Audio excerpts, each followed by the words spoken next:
Emma Reyes had always taken comfort in clocks.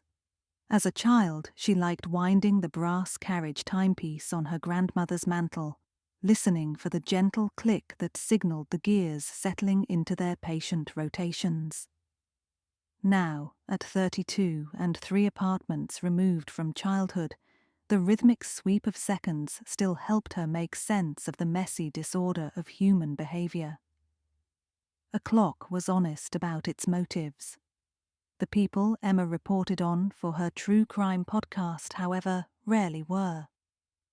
She glanced across the dining room table at Marcus Liu, who was hunched over a laptop whose fan wheezed like it was chain-smoking. Snippets of their latest episode leaked from his headphones in jumpy bursts, her own voice looping back at her, describing the 1927 murder of Adele Hartman. The pair had spent a month researching the cold case for Sins of the Silent Era, the little podcast that, thanks to local buzz, was flirting with a spot on the regional Apple charts. Marcus, forever the audio perfectionist, was making last-minute tweaks to the upload, even though the episode had gone live 3 days earlier. Still nursing that EQ curve? Emma teased, sipping coffee that had cooled to the temperature of disappointment. Marcus pushed his glasses up his nose. I'm just making a remix for Patreon. You never know what dog whistle clues we missed. Emma smiled. In college, she'd studied investigative journalism. Marcus had studied music theory and physics. Together, they had stumbled into conversation over a campus radio board and realized that her knack for narrative matched his skill at audio abstraction. 7 years later, they were partners in a hobby now edging toward a livelihood. The Adele Hartman case felt to both of them like it might be their breakout. In April 1927, Hartman, a pianist celebrated in the vaudeville circuits, had been found dead inside the glass conservatory of Rosemont Estate, a sprawling mansion on the northern ridge of town. According to yellowing police ledgers, she was discovered lying among toppled pots of white lilies, a single playing card balanced on her collarbone, the Queen of Spades.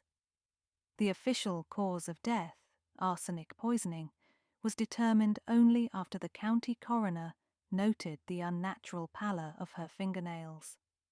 No culprit had ever been charged. A century later, her name was a ghost whispered during local architecture tours. In their episode, Emma and Marcus detailed every archived scrap, Hartman's broken engagement, rumours of a secret admirer, the final telegram she had sent. Urgent concerto cancelled stop come quick stop. They had descended into municipal vaults, digitized crumbling newsprint, and interviewed octogenarians who dimly remembered their own parents' speculations. By the time the 48-minute installment wrapped, listeners were left with 3 main theories: spurned lover, envious understudy, or the estate's caretaker, who'd disappeared across the Canadian border a week after the funeral. When the episode dropped on Tuesday night, it triggered the largest download spike in the podcast's 2-year run. Local forums debated the odds of each suspect. A city council member emailed Emma asking if they might organise a historical fundraiser around Rosemont's ruins. Even Marcus, usually cautious about metrics, allowed himself optimism, so the last thing either of them expected was to be woken by emergency alerts early Friday morning. Local homicide. Public advised to avoid Rosemont greenhouses, the text read. The sensation Emma felt was not dread, but a cold, methodical click, like the winding of a clock she suddenly realized had been ticking toward the present all along. She threw on jeans and bolted from her apartment, meeting Marcus in the alley behind his.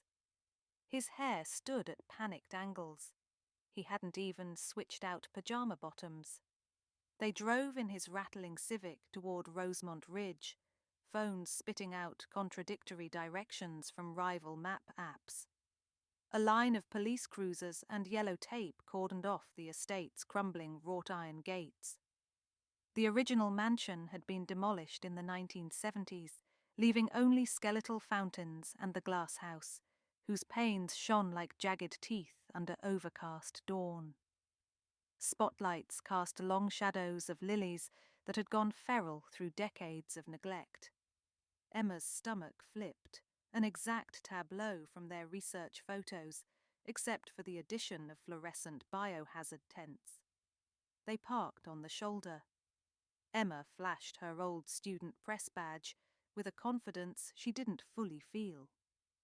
Miraculously, the deputy on perimeter duty waved them up the gravel path, probably assuming they were with the TV crew huddled near a catering truck. She and Marcus ducked under tape and approached Detective Lena Park, whom they recognized from prior city briefings on unrelated cases. Park's brows knitted. "Off limits," she said. Emma swallowed. "Detective, if this is what it looks like, it might be connected to the Hartman case we aired this week." Park's gaze flicked between them, skepticism giving way to something softer, relief maybe at the prospect of context. She exhaled. "Another body? Same setup, same playing card. Whoever did it wanted you two, and the rest of the town, to see the parallel. Care to walk me through what else I should be looking at?" Marcus let out a slow whistle. Someone listened to the episode and took notes. Emma's mind flicked back through every DM and email they'd received since Tuesday. Compliments, corrections, cranks insisting Hartman was killed by aliens. Which of those electronic shadows had turned into flesh and blood violence? Detective Park allowed them a 10-minute supervised tour. It was enough to burn images onto Emma's retinas. A middle-aged woman, mid-40s maybe, collapsed among lilies now stained a ghastly hue by the halogen lights. The same Queen of Spades perched like a calling card. Next to the body, a half-burned scented candle in a glass jar, peony and cedar according to the label. Emma resisted the impulse to touch anything. Marcus, silent for once, recorded ambient audio on his phone. She noticed the victim's left hand clutched a piece of ribbon embroidered with gold initials, E.H. Emma's initials. She felt the bottom drop out of her lungs. Outside, dawn had curdled into bland daylight. Detective Park said they'd release a brief statement soon. No ID yet, cause of death undetermined. Emma and Marcus climbed back into the Civic. Neither spoke until Marcus finally whispered, "We're in someone's narrative now." The phrase locked into Emma's chest like a gear. In podcast land, they owned the storyline. They decided where the microphone pointed.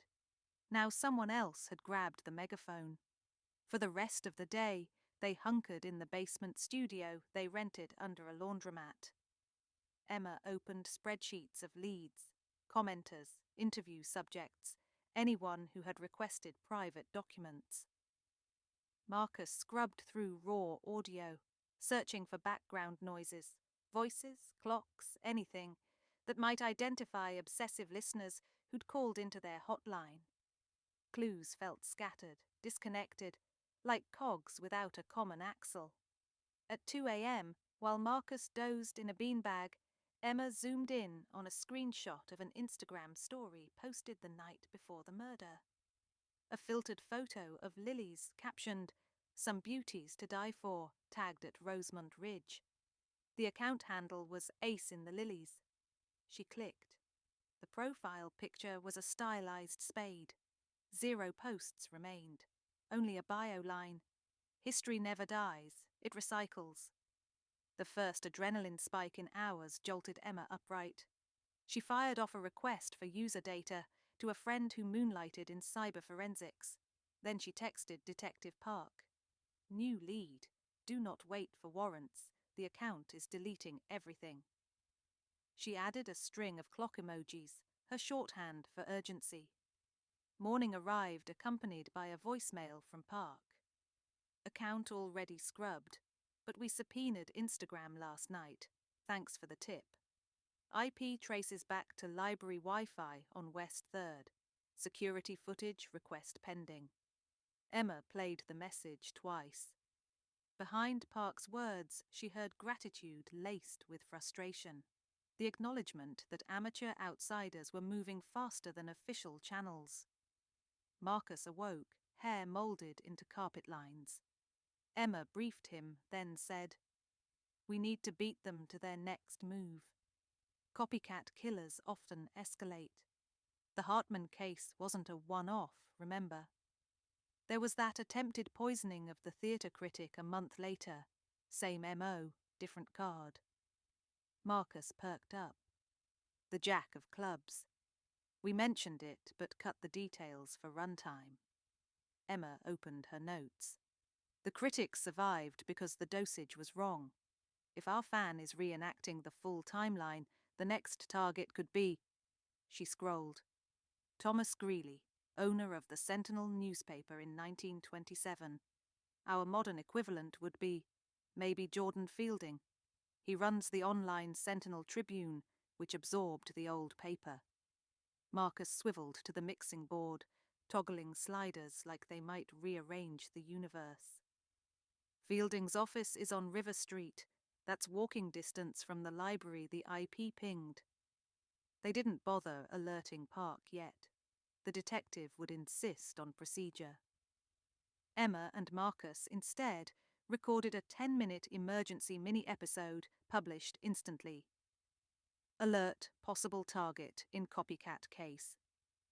They laid out the historical pattern, urged listeners to report anything unusual around the Sentinel Tribune offices. Within an hour, the station's voicemail filled with callers claiming to see a suspicious van idling near River Street. Detective Park, now inundated, called Emma. "You two just created a stampede, but it might have saved a life." Officers had intercepted a courier package addressed to Fielding containing chocolate truffles infused with cyanide. The return label, E. Reyes. Emma felt the ground sway. She'd been lowered from narrator to scapegoat. The police obtained library footage. A tall figure in a tweed coat, narrow face obscured by pandemic-era mask. They used one of the self-checkout computers to log into Instagram, then left carrying a Weatherly's Candies bag. No facial recognition match. Park arranged a protective detail for Emma. Marcus refused official escorts, but Emma crashed on his couch anyway, both of them too wired to sleep. At 4 a.m, Marcus muttered, "What if it's not admiration? What if they're blaming us for exploiting tragedy? They copy the crime to discredit us, frame you, and make a point about responsible media." Emma shook her head. "The embroidered ribbon with my initials? That's taunting, not activism." Yet she couldn't deny the murky ethics of true crime entertainment. They had resurrected Hartman's pain for clicks. Hadn't she once promised her grandmother never to become sensationalist? In the dark, she made a vow. Solve this fast, or quit podcasting forever. By Saturday afternoon, Instagram delivered the subpoenaed IP logs. Detective Park, softening to the duo's utility, forwarded them. Emma traced secondary addresses, a burner phone, Tor routing, and finally a consistent login from the public Wi-Fi at Coin & Coemeros Antiques, a cluttered shop downtown specializing in 1920s ephemera. They'd visited it while researching prop photos for the episode. The proprietor, Elliot Hanford, had been excessively helpful, offering them a free deck of vintage playing cards to get the mood right. Emma remembered the slight tremor in his left hand, which she'd assumed was caffeine. E.H., same initials as on the ribbon. "Elliot collects monogrammed fabrics," Marcus whispered, realization spreading across his face. He showed us that drawer of handkerchiefs. Detective Park granted them permission to join the search team at the property, an unprecedented concession that hinted at departmental pressure to close the case quickly. Officers arrived at Coyne & Co. after hours. Hanford answered the door, cardigan draped neatly, smile fixed. Within minutes, they uncovered arsenic powder, a heat gun used to sterilize vintage ribbons, multiple jars of artisan candles, and a notebook titled Reclamation Project. Emma stood in the aisle between stacks of gramophones as Park leafed through the notebook. Each page paired a news clipping about Hartman with a corresponding modern counterpart. Target, location, required props, date. The fourth entry, scheduled for next week, was labelled Grand Finale, Live Recording. Below that, in lavish script, was Marcus Liu's name. Marcus blanched. I'm flattered. Hanford, handcuffed, watched them with a brittle serenity. Stories beg to be finished, he told Emma. You excavated the first half. I'm providing the ending. Emma felt a spike of anger hotter than any fear. You murdered a woman because you thought killing would finish a narrative. She volunteered by ignoring history, Hanford replied. So do all of you. The past is a blueprint. I simply redrew the lines. Behind the calm cruelty in his eyes, Emma saw the danger of obsessive nostalgia, the refusal to let ghosts rest. She wondered how many collectors like Hanford roamed flea markets, fetishizing eras they never lived. Detective Park ushered him into a cruiser. It was over. Yet outside, Emma still sensed ticking. Back at the studio, they recorded again, not the triumphant account their followers might expect, but a sober reckoning. Emma described Hanford's meticulous recreations, the ethical gymnastics he'd performed. She admitted their podcast had inadvertently supplied him a script. She announced a hiatus for Sins of the Silent Era. Listeners flooded their inbox with pleas. Don't quit. We need voices like yours. But among them was a quieter thread. Thank you for acknowledging harm. A week later, Emma met Detective Park for coffee. Toxicology confirmed arsenic in the new victim's system. Hanford had pled guilty. Closure, as close as justice gets. Park asked if Emma would consult on a community workshop about media responsibility. The idea felt right. On her walk home, Emma paused outside the repair shop, where a row of mantel clocks awaited tuning. She watched the pendulums sway in imperfect unison. Not every cog connects, not every click leads to catastrophe. But for a moment in history, hers had. She found Marcus in the studio, packing equipment into padded cases. Are we really quitting? He asked. Emma exhaled, tasting the question like the first note of a song. Not quitting, evolving. Clocks can be rebuilt. So can stories. Marcus grinned. I'll draft a new trailer, present tense, investigations about accountability. Emma laughed. Relief, grief, hope braided into one sound. The gears inside her finally meshed. Outside, clocks kept ticking, honest as ever. This time she intended to keep pace with them rather than bend them to her will.